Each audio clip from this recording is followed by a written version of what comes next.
Welcome to The Debrief, where we talk with the Washington Examiner's top journalists about the stories they're covering this week and where the headlines are going next. I'm Sarah Westwood, and I'm here today with commentary editor Conn Carroll. And Conn, in the Georgia primary this past week, Georgia experienced record levels of turnout for a midterm primary. Is this the end of Democrats sort of focusing on voting rights as an issue? Oh, if only we were so lucky.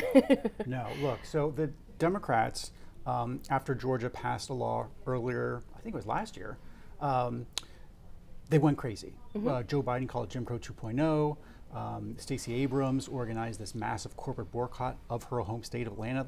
The Major League Baseball pulled the All-Star game out of the state because in protest of this bill. They believe that this is some type of existential crisis, but as the numbers in the Democratic primary show, early voting was way up. So there's no voter suppression going on. And the Democrats just have cognitive dissonance on this issue. They don't even know how to talk about it. Stacey Abrams at a press conference said, oh, there's no relation between voter turnout and voter suppression. That doesn't make any sense. No. Voter suppression is about decreasing voter turnout. But they're so ideologically committed to this, they're just going to have to keep pressing forward even though the facts are against them. In Georgia, both of Trump's big endorsed candidates for governor, for secretary of state, did not do well, to put it mildly. So what do you think that says about the limits of his influence? Sure, just to run them down, you had the incumbent Brian Kemp won by over 50 points against David Perdue, whose only issue was attacking Kemp over the 2020 election. That was a huge embarrassment for Trump. Then you had a second election for the Secretary of State. Brad Raffensperger also beat Trump's candidate, Jody Hice, who's a incumbent congressman there.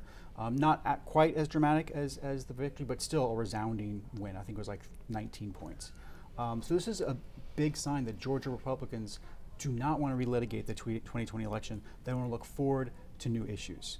And I think a kicker for this point is that even Trump's hand-picked Senate candidate, Herschel Walker, gave an interview right before the election where a reporter asked him, do you think the 2020 election was stolen?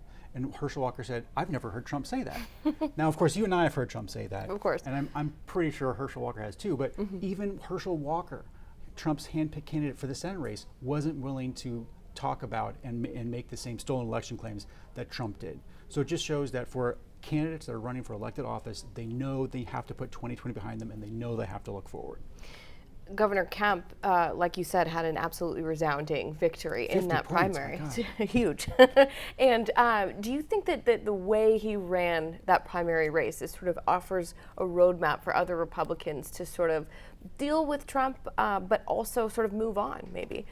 Yeah. Well, I mean, because it was such an antagonistic relationship, it was so clear that Trump was against him. I think Kemp kind of turned into it more and was like, we're just going to take Trump head on.